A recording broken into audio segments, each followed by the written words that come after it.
Bonjour tout le monde, mercredi 20 décembre 2017, voici notre point bourse du jour. Les principaux indices continuent de flotter sans direction particulière. Le Dow Jones a perdu 0,15% hier, le SP500 0,32 et le Nasdaq 0,44.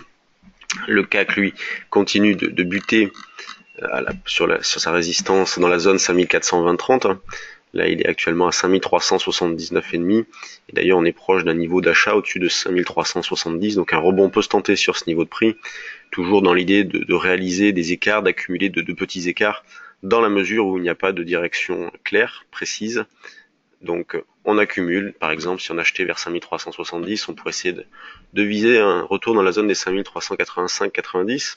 En ce qui concerne le DAX, la zone d'achat, elle se situe un petit peu plus bas, autour de 13 210, donc 13 205,10 c'est la plus proche zone d'achat que nous avons proposée sur le trade du jour. Au niveau de l'euro-dollar, eh bien depuis des mois, il évolue entre les mêmes limites.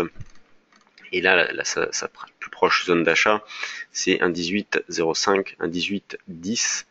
Et là, pareil, on cherche plutôt à privilégier des écarts qu'à rechercher une tendance. Mais le billet reste haussier sur le CAC, le DAX et l'euro-dollar. Sur les actions, il n'y a pas énormément de nouvelles. Quand on regarde les valeurs du CAC 40 pour commencer, on a toujours le même constat, une grande régularité. La plus forte hausse, c'est Vivendi qui prend 1,32%, qui se rapproche d'un double top avec fin novembre d'ailleurs. La plus forte baisse, c'est Vinci, 0,70%, avec Sanofi qui continue de sous-performer, donc c'est ce qu'on vous indique depuis un bon moment déjà. Le CAC aura du mal à poursuivre à la hausse si Sanofi continue de sous-performer, Sanofi étant la deuxième plus forte pondération du CAC. En ce qui concerne les autres plus fortes pondérations, qu'est-ce que l'on a? On a LVMH, qui est pas mal, d'ailleurs, en début de semaine, elle a fortement progressé. Total est parmi les plus fortes hausses du jour, bon, 0,18, c'est pas non plus très important. Donc toujours grande régularité, beaucoup d'arbitrage, peu d'initiatives à l'approche de cette fin d'année, un petit peu de spéculation, étant donné qu'il n'y a pas énormément de mouvements, eh bien les algos ne font pas grand chose non plus. Donc en tout cas notre scénario d'une fin d'année en roue libre, avec comme résistance forte, notamment sur le CAC, la zone des 5435, ce scénario-là est parfaitement validé, au-delà de nos espérances. Quand on regarde les valeurs, les mid et small caps sur lesquels il pourrait y avoir un petit peu de volume, qu'est-ce que l'on retrouve?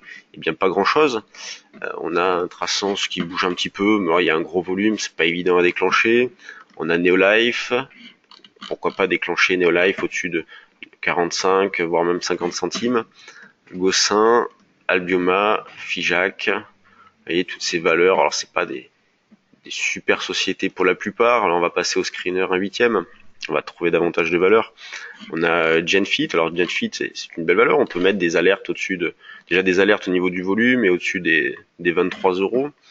On retrouve donc Coeris aussi. Coeris c'est une valeur sur laquelle on est au niveau du trade du jour, qui a déclenché un signal d'achat le 12 décembre et depuis qui peine à confirmer. On a U10, valeur qu'on avait travaillé au cours du dernier Day Trading Live, enfin pas le dernier, mais celui de novembre. On l'avait acheté dans cette zone-là, voilà, ce jour-là, non, ici plutôt. Donc voilà, spéculation très modeste, c'est assez calme. 70 pour commencer à acheter du CAC 40, sinon un 53,5. Et le DAX, c'est 205,10, la zone proche. Merci de votre attention et à demain pour un nouveau point bourse.